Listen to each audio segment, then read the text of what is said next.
Hey team, I laid out everything I'm going to bring with me to LaQuinta to go over to handle the swim, the bike, and the run. I'm going to go over it on video. I think it's better because I can just describe it instead of trying to type it all out, right? It'll probably be a couple pages, so let's get to it. I'll go over this stuff. And there's my dog, not going with us. All right, Comet, you go somewhere else. All right, so let's see. So first things first, the wetsuit is going to be, you're going to bring your wetsuit with you, and it's going to be hanging in the morning after being disinfected, right? You're going to put some disinfectant on it. It dunks. Then you hang it up somewhere, and you remember where you hung it, and then you go pick it up in the morning. So it's going to be there for you. You don't have to bring it with you when you wake up in the morning, but it's going to be cold, and it's going to be fun to get it on first thing in the morning after you're ready to go. So that's your wetsuit. So you don't have to worry too much about that. It's pretty much hard to forget that because it'll be there for you in the morning, right? Goggles. I think we've all been training quite a bit with different goggles and things like this, and you probably have your goggles figured out so that they don't leak and they're comfortable, they're adjusted, all these little things you want to get dialed in, right? One thing I'll mention to everybody here is that the goggles, the defog on the goggles is really important. The goggles tend to fog up, right? So in LaQuinta, since the water's so cold, you will probably be, not hot, but you'll be somewhat warm. You're not going to be cold, and that's going to, exacerbate the potential to have fog on the goggles. So I'd recommend making sure you got your defog dialed in. Have a favorite brand you've used before that you trust, or get some goggles you trust not to fog. If you have to, and you don't have any cold water to swim in to test really the anti-fog features, maybe warm yourself up a little bit, put the anti-fog that you think is going to work on the goggles, get some really cold water, put some ice in there, believe it or not, and put your head in there and, hang out for a few minutes, see if the goggles fog up, right? The last thing you need to do is having to rinse out your goggles to try to see during the 70.3 swim. There's going to be enough going on out there, and you don't want to be dealing with that, right? Earplugs. I've got earplugs. Not everybody wears them. I like them. Booties. So I'm going to go over booties and hat, right? So these are Blue 70 booties. They go on your feet. You put your wetsuit over the booties, so as the water comes across as you're swimming, these things don't fall off your feet. If you put this over your wetsuit, this will tend to fill up, and the booties can fly off. So put the booties on, put your wetsuit over the booties, right? So the bottom of the wetsuit's holding onto those booties. And these are booties that will keep your feet warm. One thing nice about these booties, by the way, that you don't think about, that we discovered when we were doing our 70.3 in LaQuinta, is that the grass is cold in the morning. The cement's cold, the dirt's cold, it's just cold, right? And I don't expect it to be any different really when we're there. These booties have a little bit of tread on the bottom and a little bit of padding. And these almost acted like slippers, which was awesome. So having these booties on all morning long, walking around, getting ready, finding water, whatever we were doing, it was great. And then when we hit the water, your feet, the first thing to go in, they're not feeling it because you've got these booties on. So that was pretty awesome. I liked it. Definitely a good experience. I'm going to do it again. We're going to continue to wear these booties. We wear them during training. If you guys haven't ever trained with booties and you're thinking, gee, maybe I'll get some booties, if you do, make sure you get at least 3 or 4 training sessions in, maybe even back to back to back. Just make sure they're not going to fly off or cause you any problems. You don't want game time things happening that you haven't prepared for or haven't experienced, right, during your first LaQuinta swim, okay? The hat is just a neoprene on the outside. It's got some thermal insulation on the inside. These are interesting because not everybody wears them, and you've got to get your swim cap that Ironman's going to give you to go over this thing. And that's tricky because if you put the swim cap on this thing, it tends to want to pull this thing up off your head because it's so tight, right? It can give you a headache. It can be tight. It can come off, all kinds of things. During my LaQuinta swim for the first time, halfway through, the thing started coming up. And the guy on the paddleboard stopped me and said, hey, you got to fix your cap. If it comes off, you're going to be in trouble. And putting this on and trying to get it fixed with the cap over it while I was treading water in the middle of the swim was tough. A little bit of panic almost set in. I got my mind right, though, and got myself out of it. But it wasn't a good experience. So if you're going to consider buying one of these, I'd recommend you you take a swim cap, and in the mirror, you practice putting this on, put the swim cap on, and making sure it's good. Do that 10 times.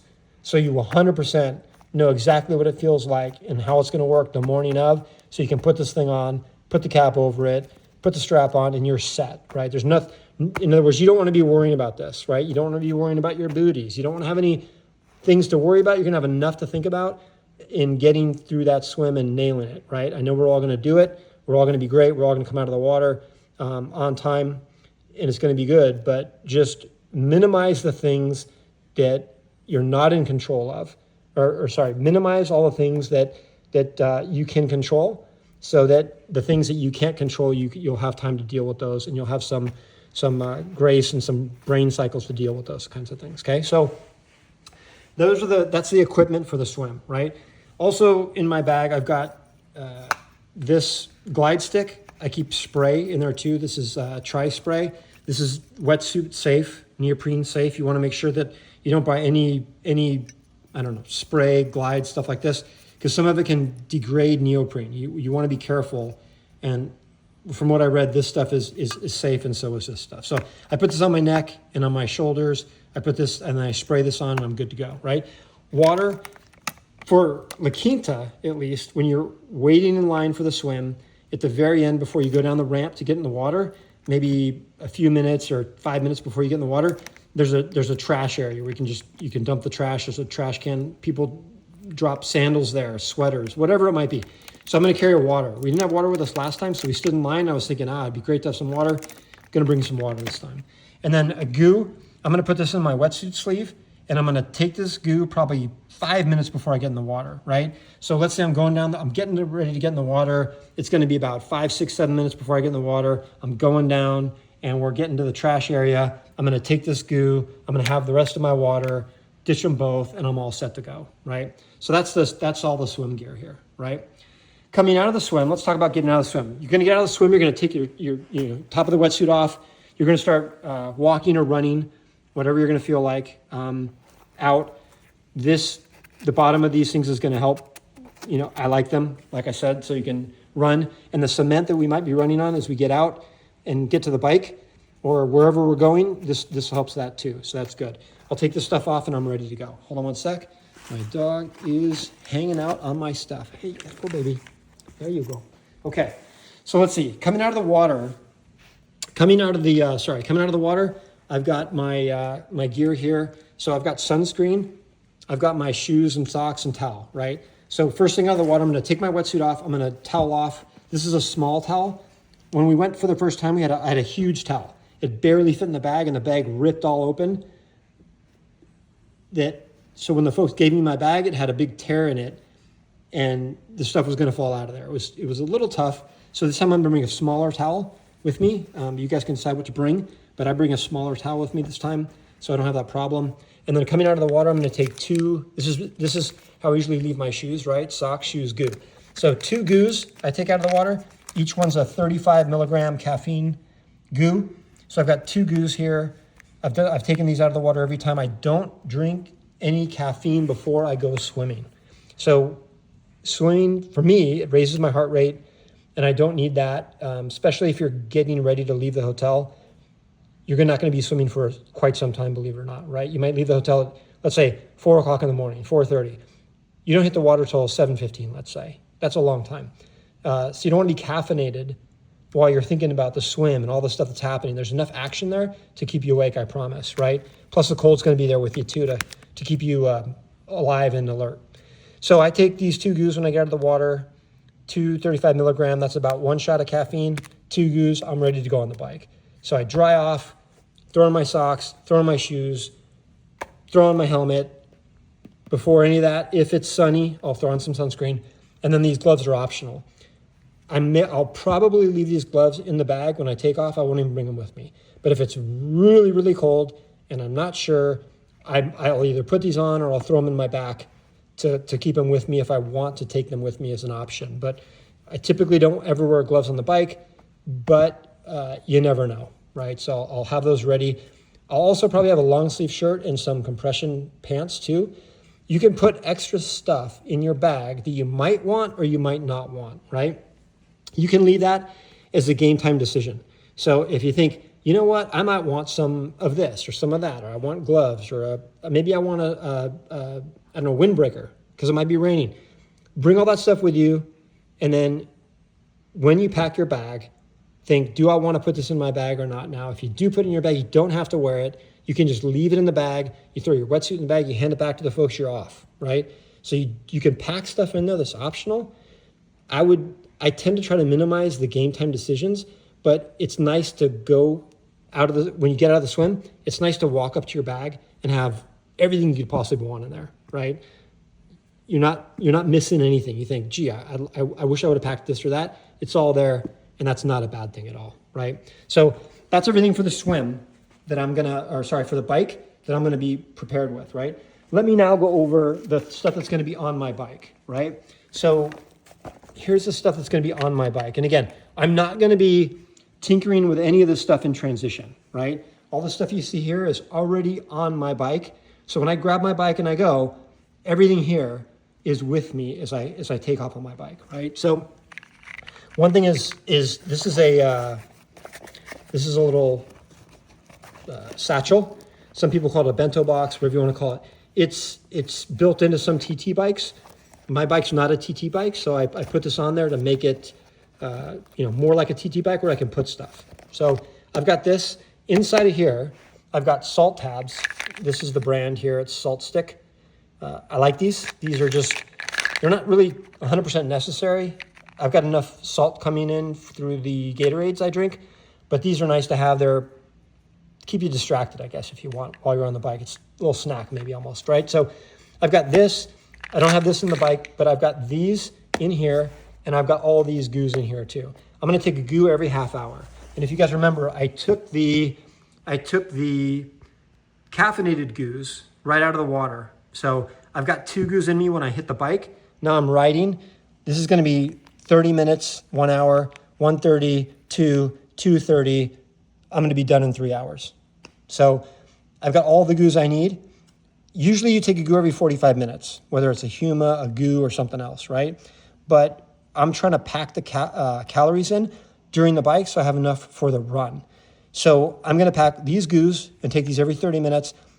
In addition to that, I'm gonna pack a half a PJ sandwich and take that into. That's extra calories, an extra maybe 250 calories. So I'll be taking a half a PJ sandwich probably, I don't know, probably at mile 45 or something like this, right? Somewhere in there.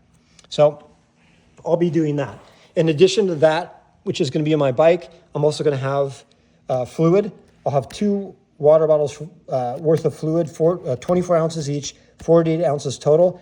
And 48, I'll make sure I consume all of these while I'm on my bike. So 48 ounces of liquid, basically, right? One of these will go in my torpedo sip thing that I've got on my bike. But regardless, it's basically, these represent all the fluid that I'm gonna have with me during the bike, which I plan to consume before I get on the run, right? And then, emergency bag, this goes behind the seat. I've got 2 tire tools here. I've got 2 tubes. If you've ever popped a tube on your bike and you have to replace it on the road with these plastic things, it doesn't always go well. And these plastic things tend to, very likely, because it's hard to get the tire on after the tube, will pinch the tube. That means that the tube is good for only a certain amount of time. May last you 2 hours, may last you 2 days, but it's probably not going to be great, right? Unless you're really, really, really good with these tools and you take time, which on the course is not likely. So I bring 1 tube to get it on there, and then hopefully that lasts me for the duration of the rest of the time. Great. If it doesn't, for some reason, it's completely trashed, or I get 2 flats, I've got a second one. It's worth it for me to carry 2 just for the peace of mind. I've got this to inflate my tires. It works pretty well. If anybody buys one of these electronic deals, I highly recommend you use it and fill up the tire, deflate the tire, fill up the tire, deflate the tire. Get to know this thing. There's all kinds of things about this. Air comes out in certain places. You have to screw this a certain amount of whatever to make it work, right? This thing gets hot and it heats up. There's all kinds of weird stuff that goes on with these things. So if you're going to use one of these things, read the directions, get to know it, feel it and make sure that you are prepared if you get that flat tire. There are people out on the course that will help you, but it could take an hour for them to get to you, maybe even an hour and a half. An hour and a half sitting on the side of the road is not good when you could have just prepared yourself and got yourself out of there in 15 minutes. So any equipment you have, you guys should know how to use it. I would recommend that, right? If you've never changed a tire before or a back tire, there are, in most bike shops, they'll have a weekly class that you can go to or something like this where they'll show you how to switch out your tubes. It's a little training thing and everybody tries it, right? When I first had my first flat, it was a nightmare. I pretty much knew how to change the flat because Sarah, my wife, had gotten a flat and they didn't know how to do it. So Caden was on YouTube and he took about an hour to fix it. He got it fixed, but I realized that if I got a flat, I would be stuck. And so I went in the garage and I changed out the tube maybe 7 or 8 times like that, right? Just because I knew I needed to learn how to do it. I got a pretty good handle on it, but again, you can go to bike shops and they'll probably help you learn how to do it. This is an emergency backup to this guy. If this guy gets wet, the battery's dead, it breaks, it snaps, whatever is the problem, I don't want to be without any backup. So I've got this guy right here. It's a CO2 cartridge, and this guy here works pretty good. I could link it to you guys if you need it. You probably have one. One thing that goes on this thing, there's a little leather thing that goes on this thing that I'm missing right now. These get extremely cold when they fill up the tire. If you hold onto this thing and you fill up your tire and it's your fingers are all wet, which they will be because you're going to be sweaty, your fingers can literally stick to this thing and you will be in a real world of hurt. So these are, I don't want to say dangerous. They can be a little bit of a nightmare though. So again, this is a tool. If you guys get these and you have one, know how to use it, practice with it, buy a 10-pack of these cartridges and go through 3 or 4 in your garage. Don't want to be doing any of this for the first time on the track during the Ironman. Okay, so that's that. So again, we went swimming, we transitioned, we got our stuff together, got on the bike, took the goos, no flat tires, intake, took in all the water, all the fluids there. Now we're headed for our run, right? So we park our bike. You're going to park your bike in a different spot than you're going to have it originally, so it's fine. You're going to park your bike. Off your bike, it could be a little bit disorienting. How fast do I need to transition? What should I hit the bathroom? It's a good time to almost want to take a rest. So I'm doing my best to prepare to get out of there fast. So what I've got is I've got more sunscreen in case it gets sunny and I didn't put any on or I need to refresh. I've got a goo. I'm going to hit this back no matter how many goos I took on the bike. I'm going to take this goo before I go running. Socks, I may be sweaty. They may be wet. It may be raining. Who knows what happens? Extra pair of socks and shoes, right? So I've got my shoes here, my Super Blasts. They're somewhat new, but I'm going to wear. They've worn in enough, so I'm going to be comfortable in these. I've got a hat. You don't have to wear a hat. Hats are great. The reason why I like the hats are they can keep you from having sweat, come down your forehead much. They can also keep the sun out of your eyes. I don't run with sunglasses, so that helps me. But one nice thing about hats, if it's hot, which it shouldn't be, but if it's hot, you can take ice from the stations, put it on your head, put your hat over that, and now you've got a little cooling station on top of your head, and the water slowly runs down while the cold ice stays on top of your head. It's incredible. It's a game changer, and it can make a huge difference in how you feel on that run, keep you cool. So I love running with hats, some kind of hat, right? This is a bib belt. It's a quick snap deal. So you put your bib on here, you put it in the bag, and when you go to run, you just grab this thing, you click it, you're ready to go, you're gone, right? So that's all the equipment I need for getting ready to take off on my run. Okay? But I want to go over one more thing with you guys, what I have on my run or during my run. So this is a personal decision to carry my fluid and my goos and all my stuff with me while I'm on the run. There's a lot of nutrition. There's a lot of liquid and all that kind of stuff on the course. They have Morton gels. They've got Morton bars. They've got Mortal hydration, all these kinds of things, bananas, whatever. I like to take everything with me so I don't have to stop at those stations. When I'm running, personally for me, I don't like to stop running. Once I slow down and stop, it feels like I'm starting over again when I start running again. I like just keep going, right? So I've got my running vest here. It's got just 2 or 3 pockets, and I've got my bladder, right? My liquid bladder, and it's got this little guy which kind of hangs down in front of me, and I can grab it whenever I want, take a sip. I've got 24 ounces of fluid in here. This will all be in the bladder long before I start the race. So it'll be ready to go for me, right? So when I'm ready to run, I'm just going to take this, put it on, I'm gone, right there. Everything's ready to go. And all this stuff is inside there, all packed away, right? So I've got salts here. I've got Humagoose, some different flavors here, which I like to have different flavors while I'm on the run, kind of changes things up a little bit. None of these are caffeinated. I'll probably add a couple caffeinated just in case, who knows what I'm going to be going through during that run. But I've got the 3 goos here, or the 3 humas here. I've got 2 goos here, so I'm ready to go. So basically, while I'm running, I'll be taking fluid the whole time. I'm going to go through about 24 ounces in 13.1 miles is what I expect.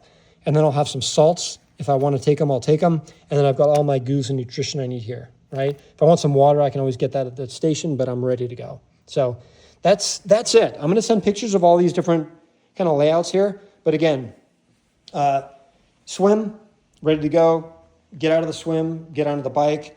You've got your nutrition, you've got your equipment, and for backup, you get yourself onto the run, you're running, you've got your running nutrition with you, and off you go, and then it's time to cross the finish line and celebrate with everybody. So that's it, folks. That's all the stuff. But I want to go over that with you guys. If you have any questions, we can talk about it. Maybe we'll set up some sort of meeting or a Zoom or something like that for everybody. We did that when I did my first Ironman. We did a Zoom session. We just hung out and talked for half an hour and asked questions, things like this.